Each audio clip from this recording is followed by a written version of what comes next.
What's one family saying or phrase you heard growing up that still sticks with you? Your brother's housewarming was perfect, my mom said over dinner, her voice carrying the same sparkle it always did when Ethan's name slipped into the conversation. She wasn't just talking, she was performing, fork in one hand like a conductor's baton, punctuating each word with the satisfaction of a woman who believed her son was the center of gravity for everyone else's orbit. Then she leaned toward me, eyes narrowing with that practiced mix of curiosity and judgment, and asked, "So when will you host yours?" The table went quiet for a beat, the kind of silence where you hear the clink of glass against glass and the faint scratch of a knife against porcelain. I smiled, not the kind of smile that signals warmth, but the kind that says, "I already know the answer to your game." I took a sip of my wine, and, before anyone could fill the space, I said evenly, "I already did. You just didn't make the list." For a moment, time stopped. My mother's fork, halfway to her mouth, froze like someone had hit pause. Ethan shifted in his chair, Jessica blinked too quickly, and my father stared down at his plate like the peas were suddenly fascinating. To understand how we got here, you'd need to rewind to every Christmas morning where Ethan got the brand new bike while I unwrapped sweaters I hadn't asked for,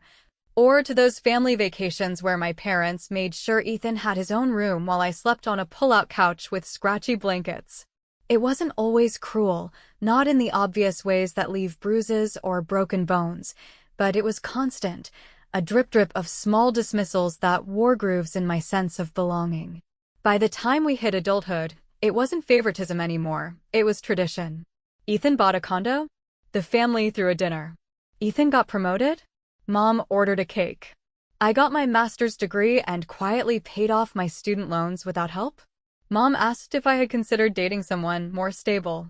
So when she sat across from me that night, her question wasn't innocent curiosity about my life. It was the same challenge wrapped in polite inquiry: prove yourself on her terms, or accept invisibility. The problem was, I had already spent years proving myself, to bosses, to colleagues, to myself and the one group who refused to see it was sitting across the table.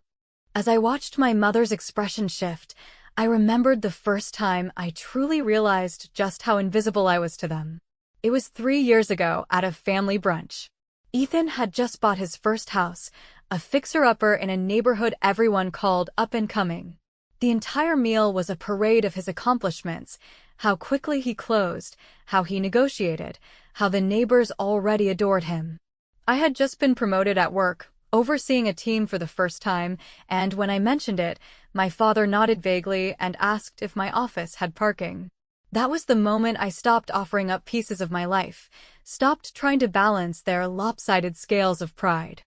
Sitting at dinner now, I let the silence stretch, savoring the discomfort in the air like a fine wine. Jessica, my brother's fiancée, finally broke it, her voice laced with that carefully measured sweetness that always hit a barb. "Oh, we must have been traveling when you hosted. That's such a shame, isn't it, Linda?" My mother gave a tight laugh, but it didn't reach her eyes. For once, she didn't have a ready response, and that silence felt like oxygen after years of choking on their indifference. I didn't elaborate, didn't explain where the party was, who came, what the food tasted like, or how the laughter had spilled into the hallway long past midnight. That was mine, a piece of my life they didn't get to pick apart, minimize, or compare. For the first time, I wasn't scrambling to prove my worth at this table. I was setting the terms.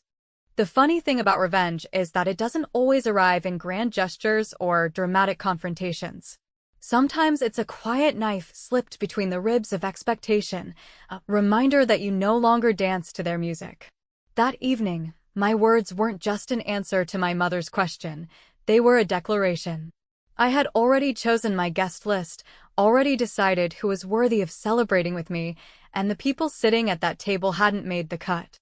Ethan shifted again, uncomfortable now, maybe realizing that for once he wasn't in control of the narrative. He opened his mouth, probably to deliver some smug retort, but I leaned back, calm, and let him stew. My father finally cleared his throat and muttered something about the weather, an old trick he used to smooth over tension, but the damage had been done. The air in the room was heavy with something they couldn't name, but I could, change.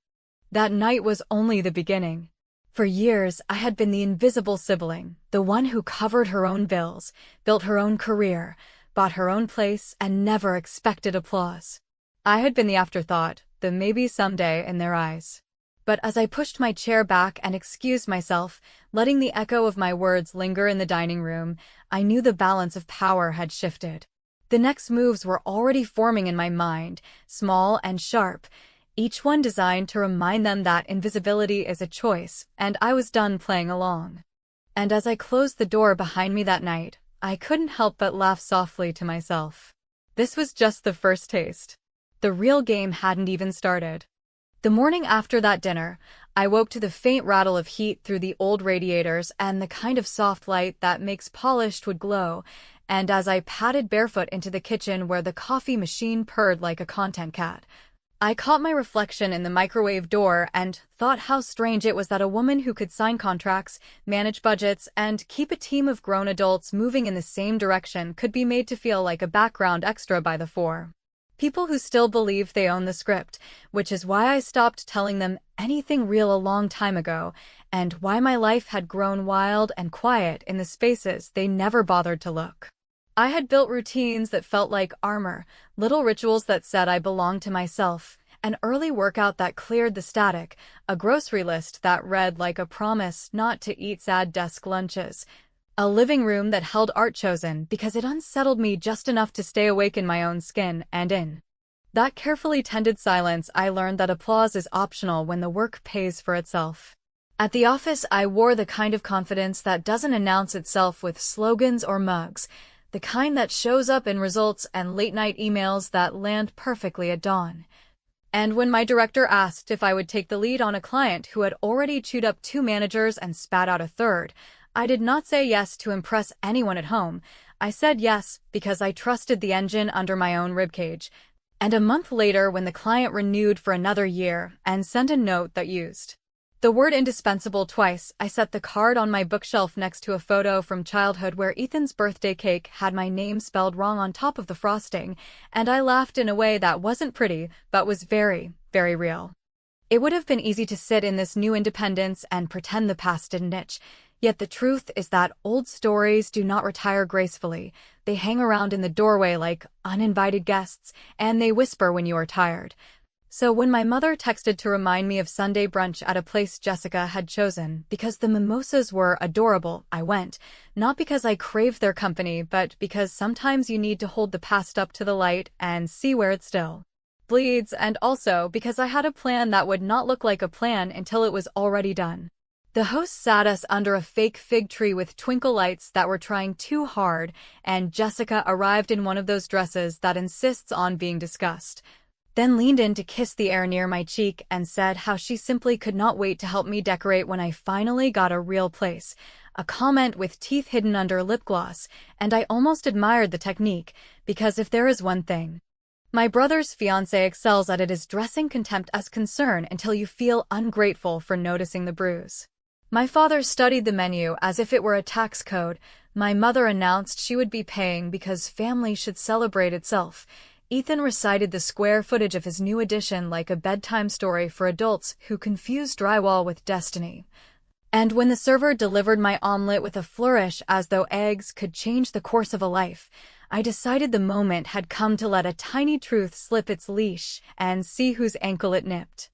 I waited until the conversation turned toward school districts and future babies, and which countertops stop you from ever needing to wipe again. Jessica swears by quartz, as if stone were a moral category, and then I said, in the steady tone I use when I am moving a meeting toward a decision, that I had looked at a charming little house on their street a few months back, but passed because the closets were absurdly small, and I needed a proper office with built-ins, and the table did something delicious then, a sort of micro-wake you feel more than see, because Ethan's smile faltered and Jessica blinked like her contacts were misbehaving, while my mother tilted her head the way she does when information arrives from a direction she did not authorize, and my father set down his fork, which for him counts as a confession of surprise. I added that the price was fine, the inspector was a dear, and the yard had that sweet maple everyone photographs in October, but the idea of living within a Casserole's distance of constant commentary did not thrill me, so I chose something else, something more my speed, and I let that sit without elaboration, because the first rule of a well-timed cut is to smile politely while they check whether they are bleeding. If you have ever watched people realize that the story they have been telling about you has wandered off and found a different ending, you know the expression that follows: a twitch of doubt at the corner of the mouth, a recalibration behind the eyes, and sometimes a scramble to restore the old order with a joke or a jab, which is exactly what Ethan attempted when he laughed and said how brave I was to tour the neighborhood without a chaperone, suggesting in that gentle big brother way that I would be safer across town, where the condos come with security and the residents post photos of their pets in the elevator. And for a second I almost let it pass, because habit is strong. But then I remembered that fork hovering in the air when I told our mother she had not made the list, and I decided that habit could learn to heal. I told Ethan that I actually had a colleague on that block, a woman who negotiates deals so fierce the ink crawls back into the pen, and that she had walked me through a very instructive spreadsheet comparing square footage, property taxes, and projected appreciation, at which point I slid my phone across the table and let the lock screen flash for just long enough to display a photo of my living room. All clean lines and warm light, with a bookshelf I had designed myself and a framed card from that indispensable client, and though no one said anything direct, I watched my mother recognize the rug she had dismissed as too modern when I sent it to the family group chat under the lie of decor inspiration, and I felt the smallest click of satisfaction as her eyes widened with the slow comprehension that the inspiration had already been installed somewhere she had never seen. Revenge at that brunch did not involve raised voices or dramatic exits or the server dropping a tray for punctuation. It involved a measured disclosure calibrated to destabilize the cover story they preferred. A breadcrumb that confirmed nothing and suggested everything, and as I reclaimed my phone and asked whether anyone wanted to split the ridiculous cinnamon roll that arrived dusted like a snowdrift and engineered to make you forget your own address,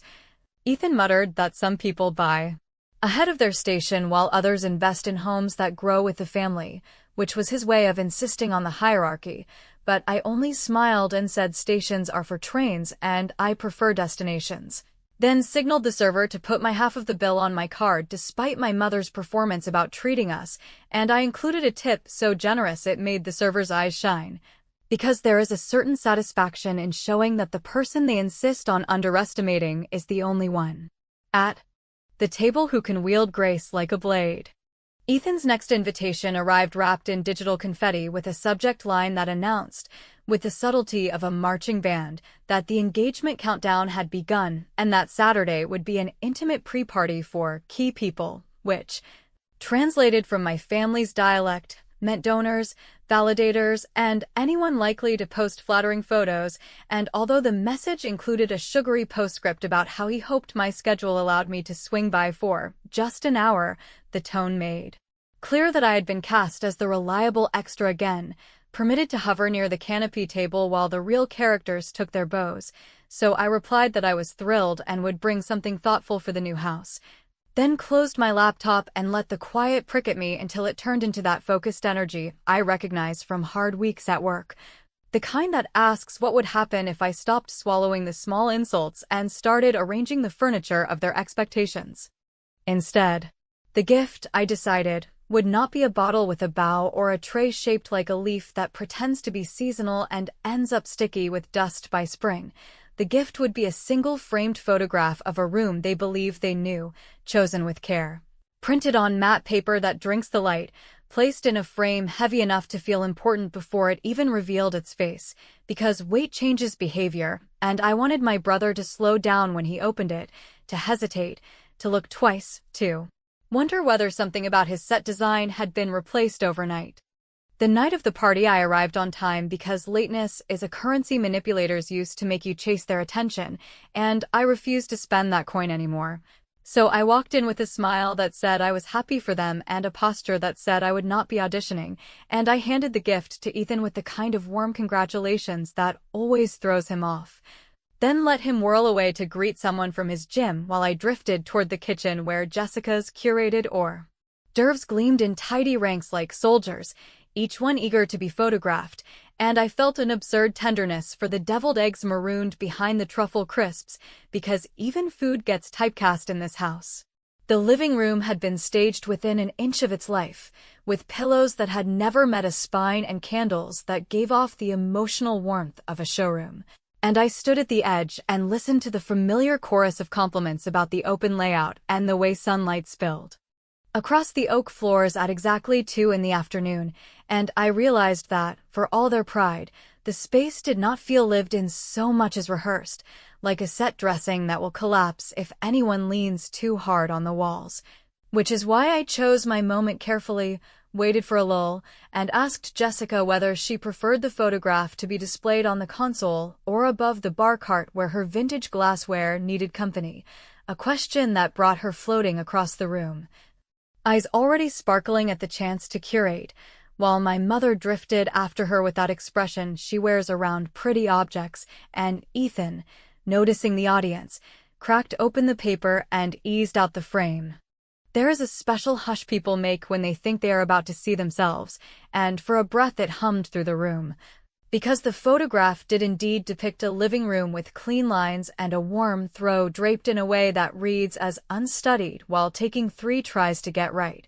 And there was a low bookshelf holding a small stack of hardcovers with spines that promised competence rather than trend, and the light fell across the rug as if hired to do so on retainer, and if you do not know the source you might mistake it for a styled shot, but I watched the recognition start in my mother's eyebrows as they lifted at the sight of that particular rug she had previously vetoed in the group chat. And I watched it catch in Jessica's throat because she can feel a brand even when the tag is hidden, and I watched Ethan tilt his head like a dog hearing a frequency he cannot place.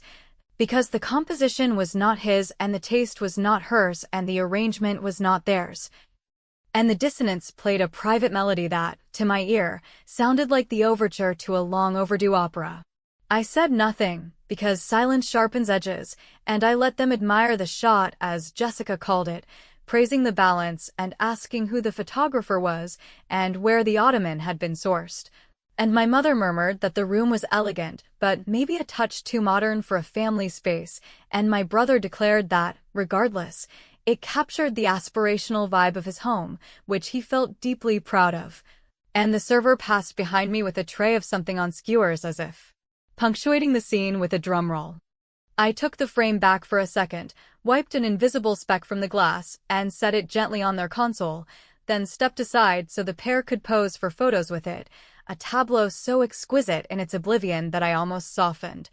Almost told them that they were cradling my living room, the room they had never visited, the room from which I had edited them the way a surgeon edits a tumor, but I did not hand them that clarity because clarity is a gift and gifts should be earned, so instead I let Jessica instruct someone to take a picture from an angle that would hide the glare, and I let my mother angle the frame to catch more lamplight, and I watched Ethan share the image on his feed with a caption about great taste and new beginnings, which, to be fair, was not entirely inaccurate. When the applause died and the room dissolved back into its little conversations about registry items and honeymoon itineraries, and whether a live band feels warmer than a disc jockey, I reached into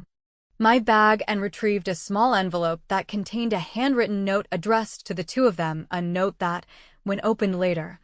would invite them to tour a list of local vendors, and a quietly brutal line at the bottom suggesting that sometimes the most meaningful housewarming happens long after the movers are gone, when you finally choose who gets a key.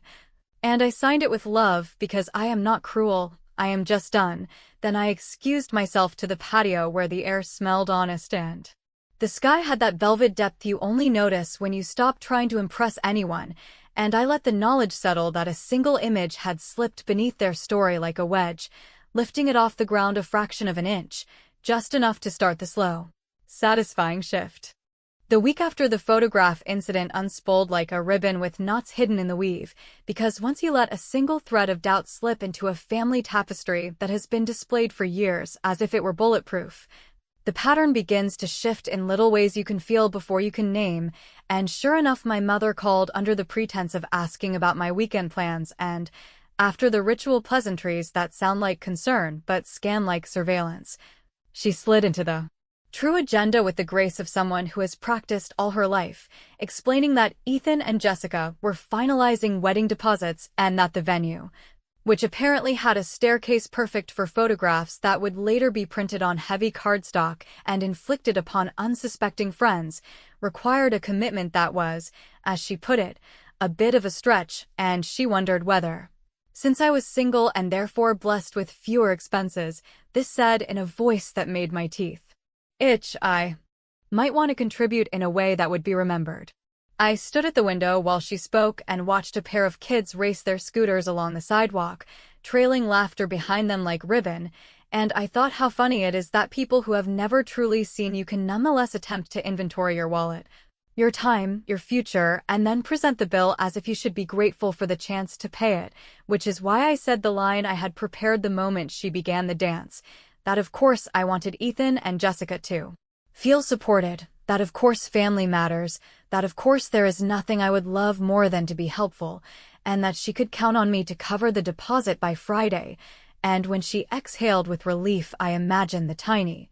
satisfied smile spreading across her face, the one that says order has been restored and the older daughter has once again understood her role as invisible pillar. At work that afternoon, I opened a blank document and typed 3 sentences designed to read like a simple confirmation but engineered, with pleasant language and the kind of polite formality that always gets results, to create a paper trail that would later be useful. Then I forwarded it to both my parents and to Ethan and Jessica with a friendly subject line, and immediately the gratitude arrived like confetti from a cannon, with Jessica sending a series of excited exclamation points and my mother offering to write a heartfelt note for the program thanking close family for generosity, by which she meant herself as the conductor and me as the string section, and for a few hours I let them enjoy the fantasy. Because anticipation is a flavor all its own, and because the next step required exact timing. On Thursday, I called the venue, not to sabotage or slander, but to ask a few clarifying questions in the measured tone of someone who will be writing a check that clears on the first attempt, and after the coordinator cheerfully confirmed the figures and rattled off a list of vendors they love, I thanked her sincerely, hung up, and moved a small sum from the very account my mother believes I use for everything into a new, deliberately modest checking account in a different bank that exists solely to receive deposits I intend to decline. Then I scheduled the payment for the exact hour my mother's group chat tends to hum the loudest, and I sat back with the calm that comes when every piece has been set and gravity will do the rest. Friday's plan hummed to life just after lunch, right when Ethan posted a rehearsal dinner mood board and my mother chimed in with a suggestion about hydrangeas that would clash with Jessica's palette but suit her own taste, and as the appointment time hit, the venue attempted to pull the funds and discovered, as designed, that the designated account did not care to cooperate, which triggered an automatic notification to Ethan, who forwarded it to me with a little shrugging emoji I could feel, even though he never uses them, and within minutes my mother called with the forced lightness of a person trying to float across a lake on a chair, wondering whether there had been a mix-up because the payment seemed to have bounced, and perhaps my bank was being fussy. And wouldn't it be brilliant if I tried again right now while she waited on the line? And I said, of course, I would love nothing more than to make this right. What I did instead was forward her the screenshot of my new account's balance, which was technically correct and showed plenty to cover a far more extravagant deposit, along with a second screenshot from my primary bank where the transfer out of the decoy account had succeeded perfectly. And I said that I was terribly embarrassed yet oddly relieved because the hiccup had given me a second to think about what support actually looks like, and I had decided to contribute to the marriage rather than the party, which meant I was happy to cover their first year of couples financial planning with a very reputable advisor who had saved several of my colleagues from making expensive mistakes, and that I would send the confirmation this afternoon. I could hear the silence arrange itself on her end of the line like furniture being dragged across a floor, the pause where she reevaluated which lever to pull now that the money lever had resisted, and before she could regroup I added, warm as a blanket fresh from the dryer, that I had also, in the spirit of practical gifts, prepaid a service that eliminates duplicate registry items because overwhelm leads to waste. A system that would automatically return any surplus and apply the funds to their honeymoon savings, which meant that the high-ticket indulgences she had been hoping to parade as proof of family largesse would quietly resolve into something considerably less cinematic yet more useful. By the time she recovered enough to insist that the deposit had already been promised and that appearances matter, I had emailed the advisor introduction and copied Ethan and Jessica, framing it as a generous investment in their stability. And while Ethan called me within seconds to half-joke that I had crashed the vibe, I simply told him that vibes are nice, but mortgages are real, and that if he wanted glitter he could buy confetti. The revenge that day was not cruelty. It was a pivot executed with the smoothness of a professional driver who sees a lane closing and glides into the one that keeps traffic moving, because I did, in fact, honor my offer to support them. Just not in the way that preserved my assigned role as the quiet funder of other people's spectacles, and the best part arrived that evening when Jessica texted privately that the advisor looked impressive and that she secretly liked the idea of starting there. Life with a plan rather than a receipt pile, followed by a single line that made me smile so hard I had to sit down, a line that read, "I did not realize you were this organized," which is perhaps the gentle way of saying,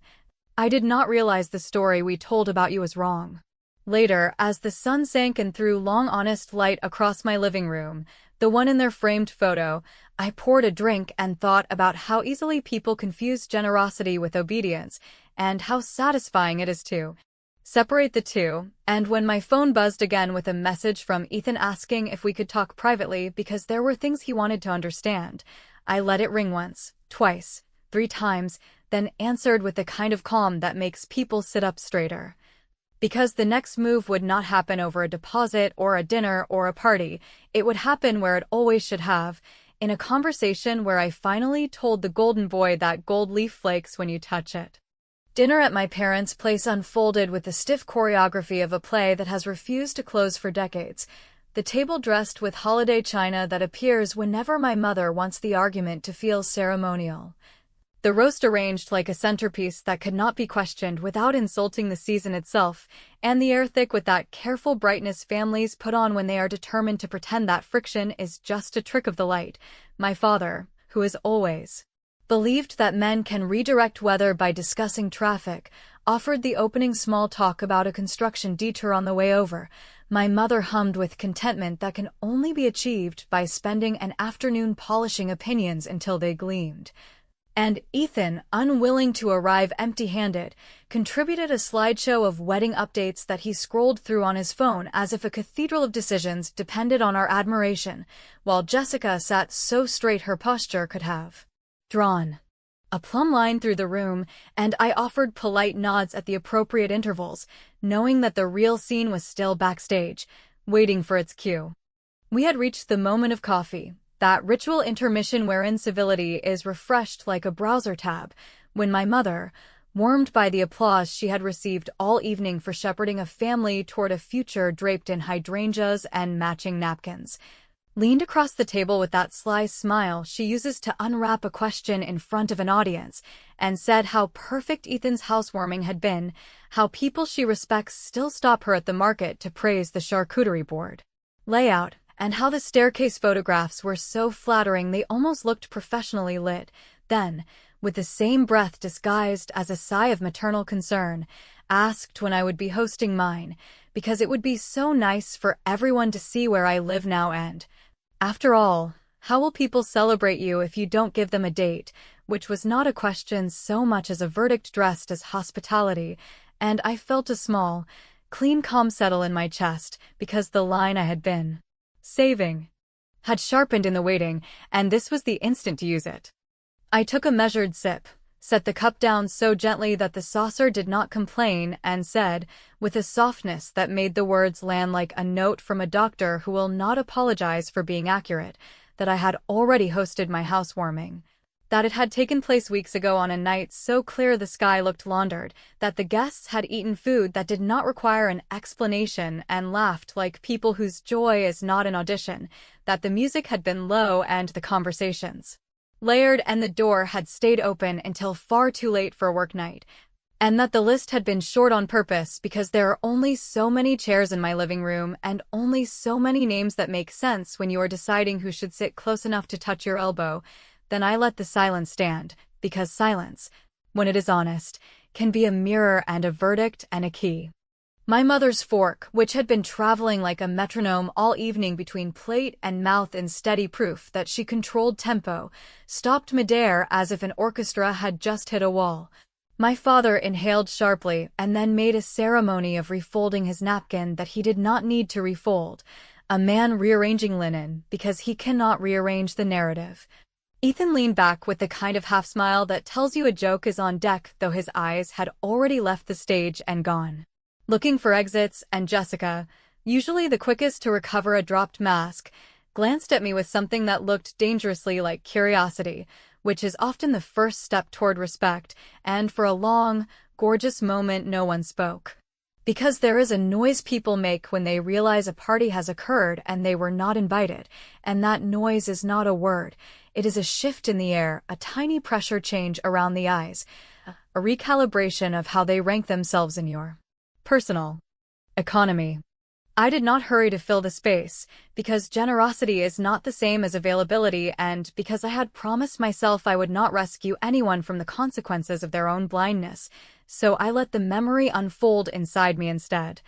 The evening when my colleagues and the few friends who have earned the right to knock without warning stepped across my threshold and set down flowers and bottles and jokes and stories. The moment my director arrived carrying a ridiculous cake iced with a phrase indispensable and confessed she had stolen the idea from the thank you card that sits on my shelf. The way the room felt like a ship that knows what water it is supposed to sail, steady and well-appointed and not a showroom but a life. And I let the contrast stand there like a painting my mother could not take off the wall. When she finally found a sentence, it was the sort that wears civility like a borrowed coat, and she asked whether the timing had been difficult for the family, whether I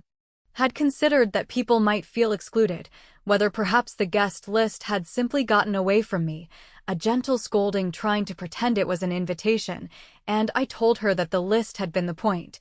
that I had picked names the way you pick a lock when you have been standing in the hallway for years, careful and quiet and certain,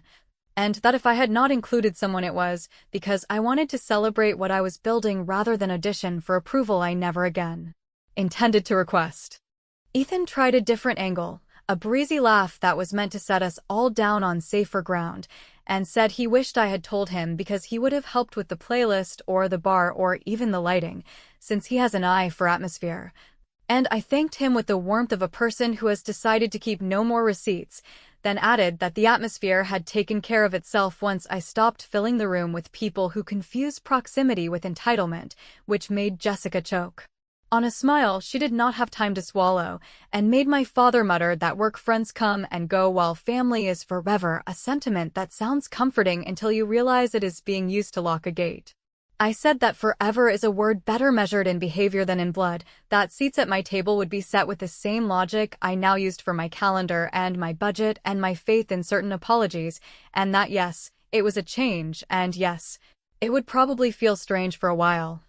The way a healed scar catches light differently depending on how you turn, yet the skin is stronger where it was mended, and I am allowed to choose who gets close enough to touch it.